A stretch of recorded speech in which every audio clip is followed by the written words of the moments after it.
Hey, what's going on, guys? This is Yale, aka Lieutenant Yale on Instagram and YouTube. Here with my 5th video, I believe, of my little YouTube series called Who Really Won Mr. Olympia 2025. And in these videos, I go through a scoring sheet that is very thorough and personalized for criteria that are not often articulated in a way that is not only clear but not translated into a score. And as I said in my last video, rather than going through what all of that means, because I do not believe people want to hear that every single time, I can refer you back to my first few videos where I recap what the context and criteria of these scores actually mean. And if you're listening closely, I think you'll also see as I go through each row and cell what's going on here. But I don't want to waste any more time because some of you have been watching these videos and I understand that's annoying. So let's get right into it. This is a continuation of the flow category in the quarter turns, this time to the right. In the last video, I evaluated and graded the quarter turn to the left in the prejudging component of Mr. Olympia. And as I'm going to start off with Derek Lunsford.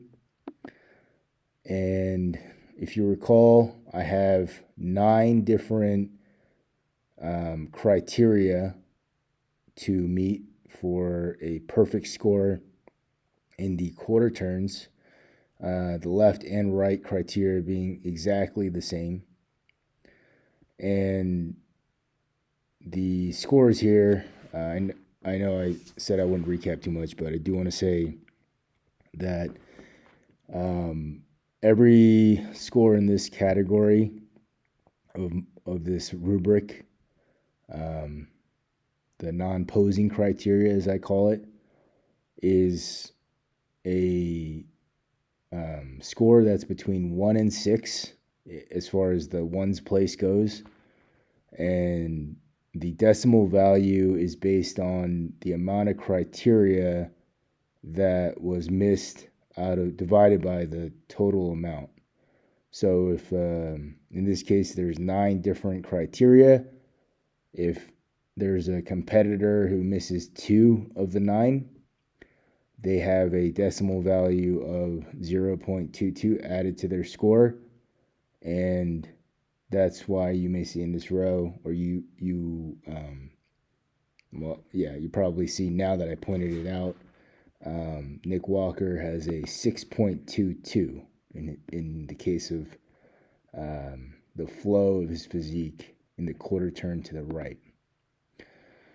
So going back to Derek Lunsford, he does have a score of 5.11, which for some who follow bodybuilding might be surprising, and I'll say exactly why. He missed 1, and that was a deduction based on the 5th requirement or criteria, and that is that his deltoid does not clearly separate from the pec. I briefly touched on this in my last video, but I'll go through it again. For a competitor to have met the requirements in this specific one, or this specific requirement, they should have very clear separation between the pec facing the judges and the deltoid facing the judges. Or I should say separation between each of the delts and pecs as a series.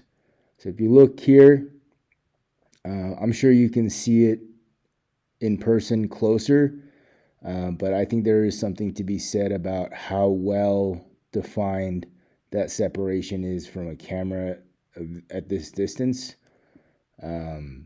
Derek's delt and pec, his right delt and right pec, appear to be one muscle. And I will say there is some definition and some just hints of separation, but it's not a clearly separated muscle between the front delt and the pec. It almost looks like it's a heart-shaped, like an upside-down heart-shaped muscle right here. And while I wouldn't say that's necessarily a terrible thing, in terms of evaluating flow, you want to see separation here, as with any muscle. So this competitor here does have some separation from the top or the upper part of the delt, the front delt, towards the end of the delt, where it starts to hit the arm. And same goes for Samson. Personally, I think after having looked at this many times, and I have considered glare and all that stuff, I don't think the separation here is as clear as I think it could be. And to illustrate that, I'll compare it to the quarter turn to the left. And if you look at the quarter turn to the left, I see a line here that goes from the clavicle down to the armpit, right along the shoulder. Although I think it could be better. Like, I think you could argue maybe Reagan's not the best example. Yeah, like right here, Samson has a very clear line here. The clarity is really important. So going back to the quarter turn to the right, Derek's quarter turn to the right, I thought lacked clarity in this specific pose. Right here, there's a little bit of blurriness right here, right where there's a little vascularity. I know it gets more pixelated as you zoom in, but like right around here, it looks like the muscle fuses together. And I personally think that if we're grading separation and detail as a part of the criteria, that should look much clearer and crisper, regardless of how it looks in person, because this is evaluating everyone on the same stage. And that is why Derek has one deduction there. And because there were 4 competitors tied for first place ahead of him with 0 deductions, Hadi, Andrew Jack, Samson, and Martin, that's why he comes in 5th, because he has 4 competitors ahead of him in this specific criteria. Okay, these first place scores I'm just going to go through very briefly, because I would like to touch on the conditioning portion of this video. I won't rush through it, but I will do my best to not linger on each competitor here. So moving on to Hadi, who I believe is on this slide. And I'm going to split these tabs so you can see both the competitor as I go through the name of the requirements, so you can see exactly what I mean. All right, so number 1, there should be a V shape, which I illustrated here. There should be a V shape formed from both delts down to the pelvis, and a line forming from each delt down to the pelvis. The lat helps. The lat should be visible and add to that V-shape illusion. You kind of have to imagine that the rear delt and the lat create one continuous line. And this V shape goes from the other delt down to the pelvis. So it's like a V angular shape. Number 2, the shoulder width should be wider than the leg thickness. So here I can see clearly from delt to delt, it's wider than the thickness of the legs. Number 3, the quads appear to be beyond the abs and waist. Again, using the center of the abs as a reference point, I go straight down, and I should see that the quads, regardless of where they are on stage, the quads should extend beyond this line, this imaginary line, which it does in this case. The pecs facing the judges appears to have similar thickness as the quad. So in this case, I want to see roundness, no sagginess. The muscles should look as though it's hydrated and full.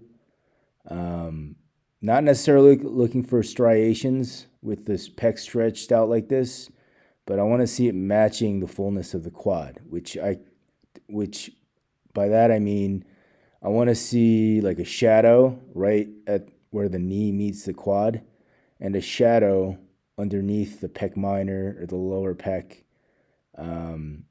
which tells me the muscle hangs over and creates a shadow. And if this were not the case, which I don't think it happens with any competitor, or every competitor has this shadow that created by their quad, that would tell me that it's not equal. Number 5, I have that the pec facing the judges appears to have similar... Oh, I just read number 4, sorry. The pec and deltoid facing the judges appear to be a series of 3 similarly dense bubbles.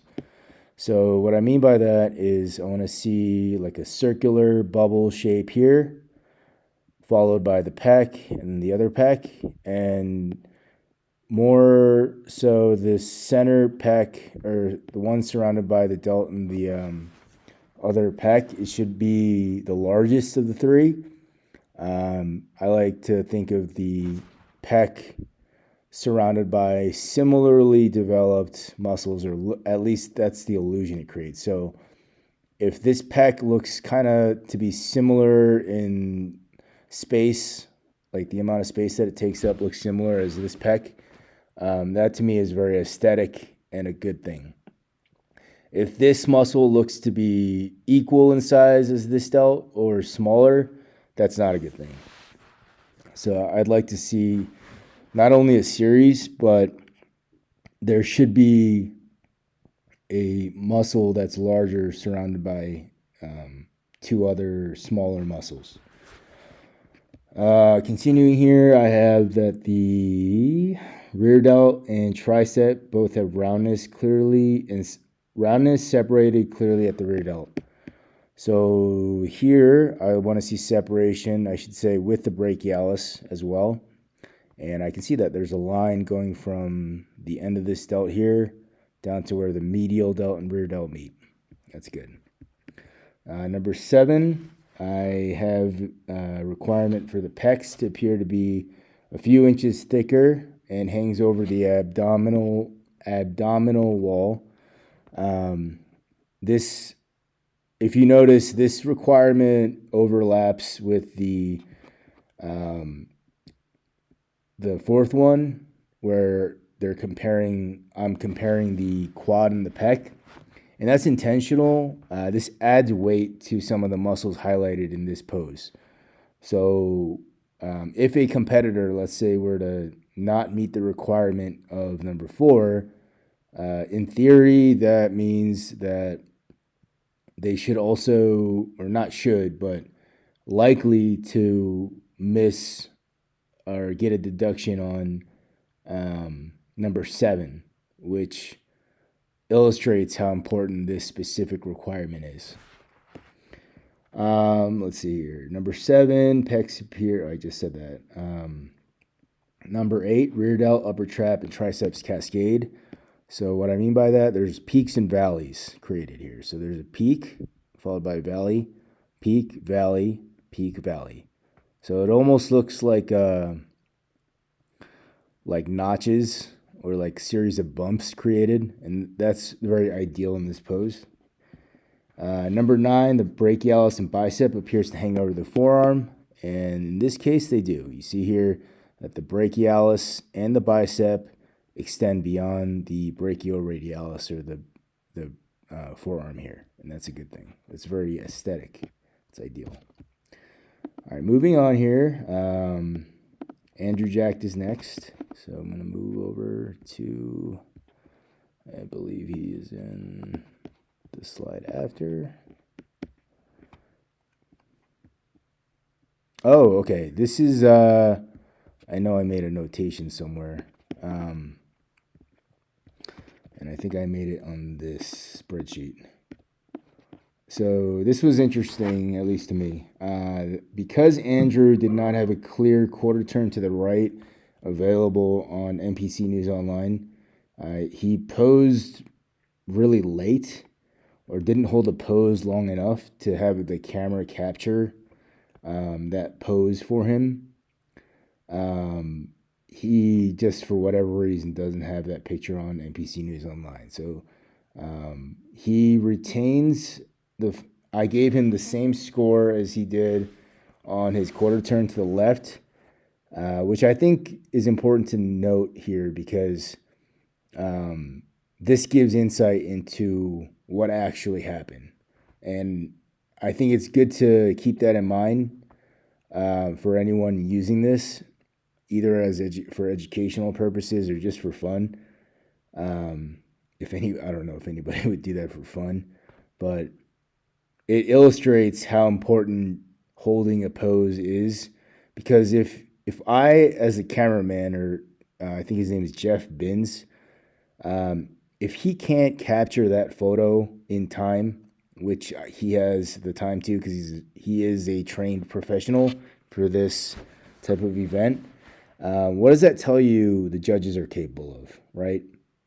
I looked at the time stamps on each of these poses, and for most of the poses, minus like the most muscular and ab and thigh towards the end of the rounds, they were all held for about 10 seconds tops. That's not a lot of time for someone to judge live accurately, I think.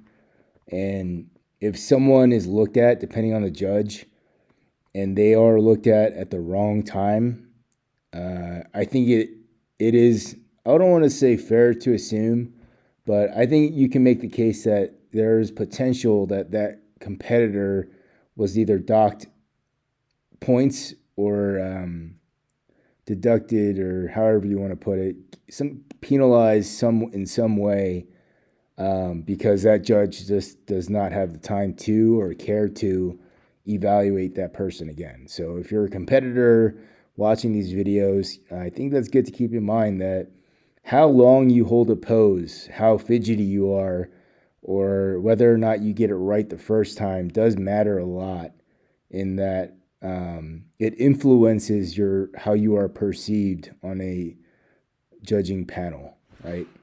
I think that's you can make a strong case for that. So skipping Andrew here, we're going to move on to Samson. Samson's quarter turn to the right. So that would be here. This is his quarter turn to the right. And I'll show you the requirements side by side. So going through again, 1 through 9. He has a V shape created from shoulder to shoulder down to his pelvis. So here, shoulder to shoulder, there are lines created. You sort of have to imagine, again, a line that continues from this rear delt down to the lat, down to the pelvis. And from here, the deltoid going down to the front of the trunk, right? And it creates not an exact V, but a V-esque shape, if you will. Number 2, shoulder width wider than the leg thickness. So here you can see shoulder to shoulder, there's a definitive greater width up here than down here. All right, that's a good thing. Quads appear to be beyond the abs and the waist. So in this case, because of the angle of his pose, and you can see how, like, if this were to be the case, which it's not, like if someone had a very underdeveloped quad, this would, you can see how it doesn't extend past the center of the ab if the line was drawn down, right? But because you take into consideration that he's at the far end of the stage, you look at the other quad and you look to see if that quad extends, and it does. So you see here, right where the center of the abs are, I go straight down, and just barely this upper quad meets or goes past this imaginary line of where his ab is. So that is also taken into consideration, and he is able to create this illusion.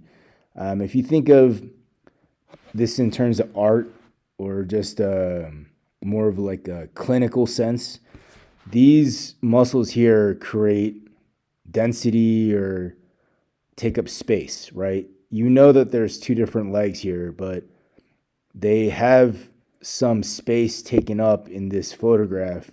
And when the eye looks at this, regardless if it's the left or right, this right leg, or his left leg, is still a part of this space, right? So because of this, if you're looking at Samson from an angle that's not ideal for his right leg, you can see that he has positioned his body so that his left leg can still compensate for a potential unideal illusion or visual, right? So that's a good job. Samson is a very good poser, by the way. Continuing on here, the pec facing the judges appears to have similar thickness as the quad. So like I said here, you don't want to see sagginess, and you want to see like a shadow, which unfortunately, because he has skin tone that's not really like good for a camera, I can't say that it's not ideal to see in person, but if you're not looking closely enough, because he has darker skin, it's not always clear to see on a photograph exactly where the shadows might be interfering with perceived muscle mass. So you have to look close to judge it fairly. You can see there's a shadow here and there's a shadow here, and that helps them meet the requirement. All right, continuing on here, the pecs and delts facing the judges appears to be a series of three bubbles. So one, I see a line right over here.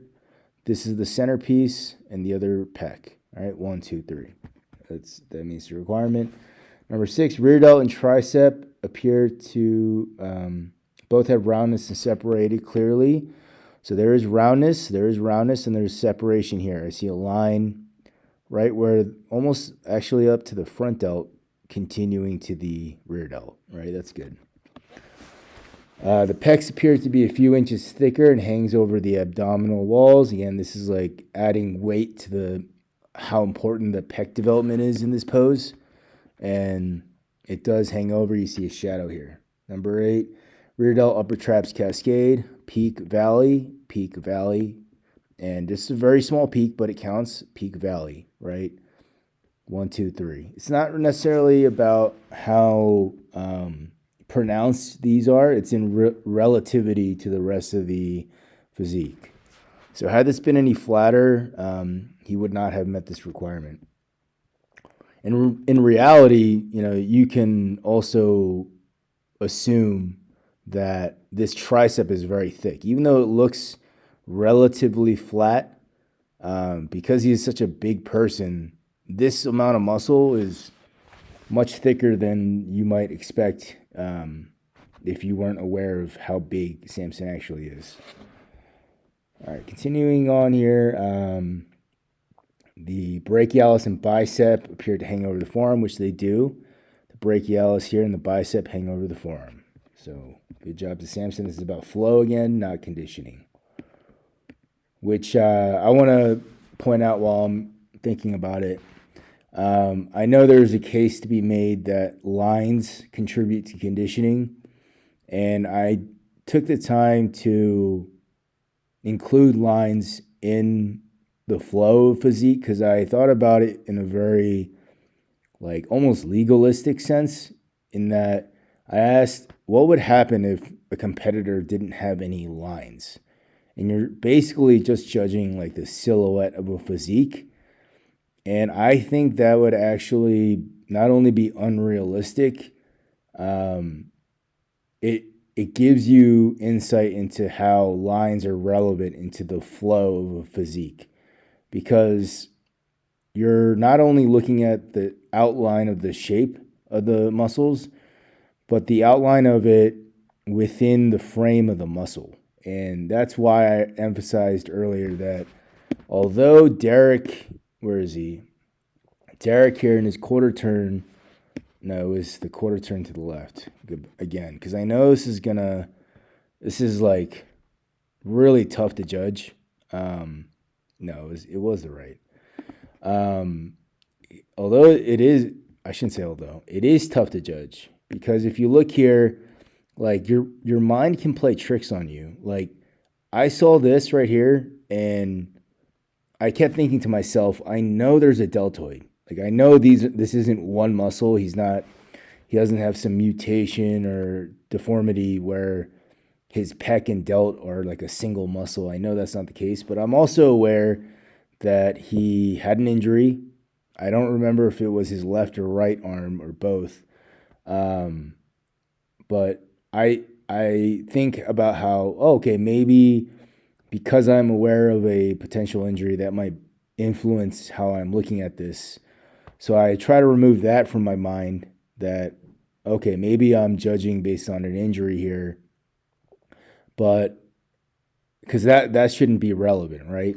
But when I look at this, I truly look at this photograph here as best as I can. There is an element of smoothness here, right in the center of where the front delt and the pec meet, that do not indicate to me clarity of separation of the muscle. Even though I did say on certain physiques, like Samson, for example, there's not the deepest line, right? There isn't a deep looking separation. I see a line. I can trace the line from the clavicle down to the armpit. Whereas with Derek, if I start this line here, it's almost like it fades in and out. So like, I don't know where to start this line. Do I start here? Do I start here? If I start here, I go down, it seems to stop, right? If I start here, I go down, it seems to stop, like right about here. Even though I know it's there, like it does seem to stop right about here. And then I continue on, if I were to go backwards, I should say. So I start from where the front delt and the pec join. I go up, I'll even give him this right here. And then right about here is where I'm like, what happened to this line, right? And if I were to continue, like I was going to say, like, if I continue on this line, it like stops here, right? So like he has striations, right? But if you're not really paying attention, you start to wonder, like, where is the front delt actually? Like, where is it actually starting? And I know, just based on my own like training or education, that this front delt starts here, and that this right here is not actually the front delt. This right here is the pec. But there's like a divot here where it kind of looks like there's an emptiness in the pec. And that if you're not paying attention, you might think this right here, where this cursor is pointed at, or underneath, you might start to think that that is the pec, or the deltoid, but that's actually the pec. The deltoid is actually like outlined right over it. So right over it, and then it like, see how there's a lot of like blurriness, and if you're not paying attention, you're not sure if it's the separation or the striation, right? So again, I think more for my own sake, I wanted to make sure I got that right, but That's essentially what I'm talking about. I know I keep going back to it, but that's the whole separation, or why it's so important. It should be very, very clear requirements met here. All right, so we're done with Samson. I know I jumped back to Derek here. I'm going to move on to Martin Fitzwater. If I can find him. I think he's all the way. Oh, I just passed him. Yeah, and I said in my last video, this was probably not probably, it was the best quarter turn to the right in the entire contest. And look at that. He had a score of 1. Although other competitors also scored 1, he had the best. And if I actually scored this quarter turn in conditioning based on just the right, you might actually see here that Martin would have scored higher than this. I'll revisit this later, but he had a bunch deducted for little reasons on conditioning. But as far as the element of flow, he had the best flowing physique. You could say that, like, as a comparison, you might consider this to be like a Flex Wheeler physique, who that word is often associated with flow. And I'm not so sure that word is actually clearly communicated in terms of attributions or requirements met. And if you look at this, I will go through, or I should say, I am about to go through what that means exactly. All right, so continuing on here, I'm just checking on the time. There is a V shape created from shoulder to shoulder. So again, from the rear delt down to the lat, you want to see like almost a continuation. You're imagining this line continues, and it does. And met by the other side, the ventral side of the physique.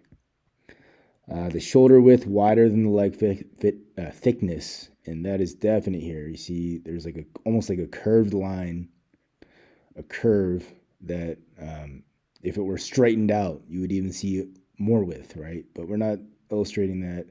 We're just illustrating this. But his physique, the flow is really, really well done as far as a professional bodybuilder goes. Quads appear to be beyond the abs and waist. So his right quad extends over. We're going to use the reference point as the center of the abs going down, and his quad interferes with that line. Good. Pec facing the judges appears to have similar thickness as the quad. Looking for a shadow, looking for a shadow, looking for roundness, looking for roundness. Usually the light illustrates roundness or adds to the effect. If you study photography or art, you may already know this, that how shadows and gradient of photograph or within a photograph can change the perception of how large or shapely, or how much shape there is to a thing or person, right? And that's evident here. Let's see here, which is another reason why, if you're a competitor, it's so important to add oil on top of your physique when you compete, because if you don't have that oil on top, when the light hits your skin, even though everybody knows what they're seeing, that light reflects on the oil, and it adds to the effect of how shapely and how developed your muscle is. So if you're listening and you're a competitor that's competing for, I mean, I guess you could say this is every competitor, whether you're in bikini or in men's physique or bodybuilding. This is why oil is so important. It adds shapeliness to your muscle. Whether or not size is the most important thing in your category. All right. Pecs and delts, series of 3. 1, 2, 3. Center piece is definitely that right pec. Good job. Number 6, rear delt and tricep both have roundness separated clearly at the rear delt. So again, I got to change this thing here, but I'm including the separation all throughout the arm, the brachialis. So I'm seeing a line all the way through. There, you can trace that line. That's what we're looking for. Number 7 here, Pecs appear to be a few inches. Again, this is emphasizing the weight of the score. And there's a shadow that hangs over the abs. Good. And number 8, there's a cascading trap rear delt muscle, peak valley, peak valley, peak valley. Brachialis and bicep appears to hang over the forearm. So that brachialis and the bicep hangs over the brachioradialis and forearm. It's beyond it. All right. Before I get over to Nick Walker, I do want to add that just like a nuance or perspective to consider when looking at these numbers. You might be asking yourself, like, hey, this score here, 5.11, you would think, right, Derek has a lot of glaring issues if he's 5th technically out of 6, right? But these scores are not like a true representation of like the number of deductions, as you can see. They're in relativity, right? This is a contest that's not only based on self. Otherwise, why not just have individual contests, right, where you grade a competitor by themselves? There's a relativity here, right? And in relation to Hadi, Andrew, Samson, and Martin, he has a 5, which illustrates how much more complete in terms of flow in that specific pose the other competitors were. And that number, therefore, adds to that perception, which is why I want to emphasize here, or I am emphasizing here, these numbers not only are to the thousands place, but weighted and measured in a way that gives you more insight into this contest than, personally, I think, just a 1 or 2 digit number can. That's my opinion. All right, so moving on to Nick Walker here. We're going to wrap this video up. I like to keep these at about an hour. I'm going to illustrate some of the reasons here. He has a 6.22. So Nick Walker, if I can get his annotations to pop up on the screen here. All right, Nick Walker, look, he only had 2 deductions, but a 6th place score, right? Because 5 competitors scored higher than him. So number 3 here, his abdominal wall appears to extend further than the right quad or vastus lateralis. So if you look here, this is a good example of like how Samson is a great poser, because if you look here, this angle of the stage is not flattering for certain poses depending on their positioning in relation to the judges. And it's also something you have to strategize as a competitor, knowing who the head judge is and what they're able to see as far as like a perceived shape and structure. So you see here, his abs, if you were to continue this line down, drawing a straight line from the furthest point of the abs, his quad extends beyond that line. Like if you were to draw like a perpendicular line, I should say, from the furthest point of the quad to the abs, it's beyond the abs. And that is not good. You want to see, or I should say, sorry, I got that wrong. I got the other way around. Definitely the other way around. His fist covers it, but if you were to continue this line here, this line extends beyond the quad. And this quad does not extend beyond the perpendicular line touching the furthest point on the abs. I'm not sure if he is capable of doing this in this specific quarter turn. But if he were to bring his right leg just a couple inches further up, this would not be the case. This would create the illusion of a tighter stomach, even though his stomach isn't really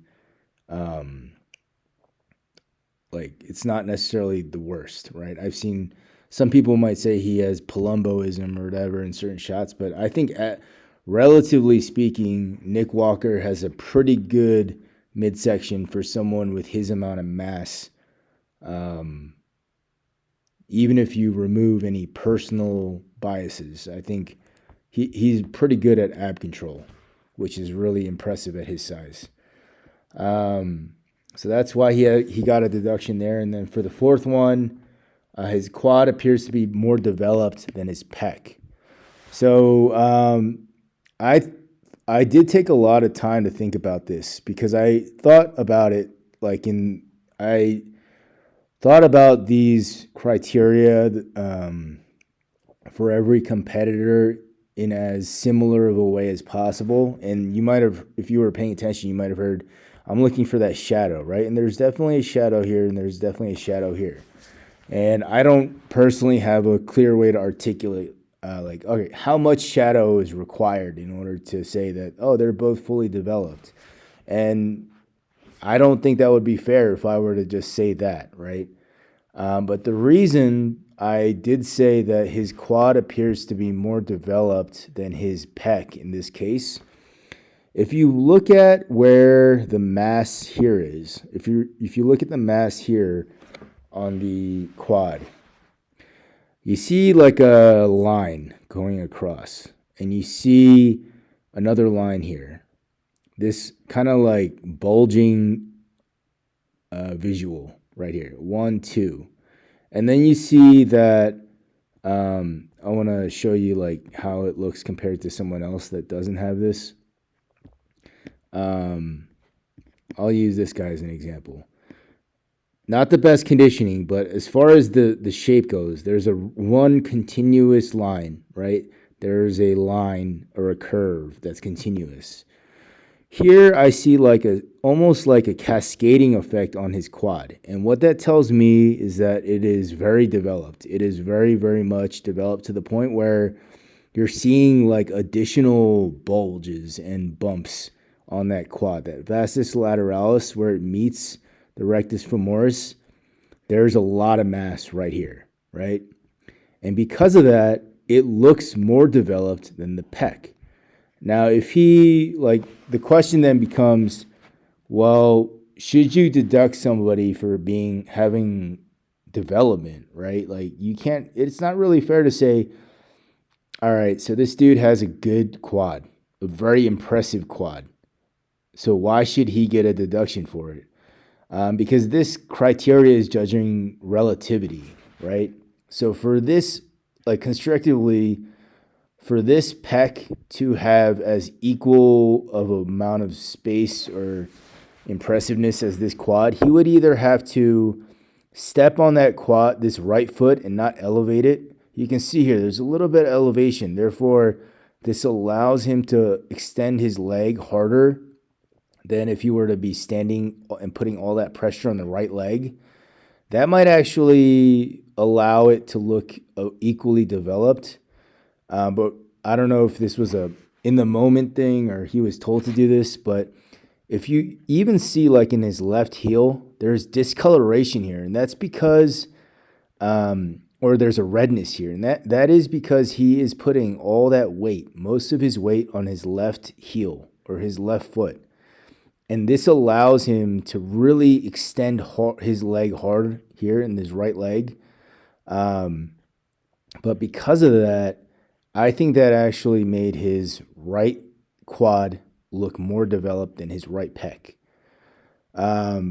So I got a little sidetracked there, but to eliminate this thing, this illusion of disproportionality, like I said, he would have to put more weight onto this right foot and flex this less, or develop this even more, right? And develop this pec in a way where you might see some extra striations here or extra vascularity that adds to added perceived development, right? Which is something that you might see in a muscle that is smaller, like the calves or even like parts of the arm, like the like right where the brachioradialis and the brachialis meet, like right here, that centerpiece, or that where that joint is. Like there's a lot of density there. There's a lot of thickness here, right? If you could create this type of density, maybe like here where his inner chest is, or even here where that front delt and pec meet, I think you can make the case that he would not lose points here. But, you know, it's really preference. I think it would be better to not just, you know, hope that he can do this and be a little, I don't want to say smarter, because I'm not saying he's not smart. But I think he can make his life a little easier by putting pressure on this right foot more and eliminating this excessive quad development look here. I'm not sure if I said that correctly. All right, guys, so I'm going to wrap it up here. This is the 5th video, and in my next video, I'm going to be going right into conditioning of the front relaxed. So I'll give you a preview of what I mean. Front relaxed pose. We'll start with Derek again. And I have 10 different requirements for that one. And you'll see here, Derek got quite a few things off in the conditioning criteria, and 6 of the 10 requirements for perceived great conditioning in a bodybuilding contest. All right. Thanks, guys, for listening. If you haven't already, make sure to hit like, subscribe, and share this video if you found it to be insightful or useful. Until then, I'll see you soon.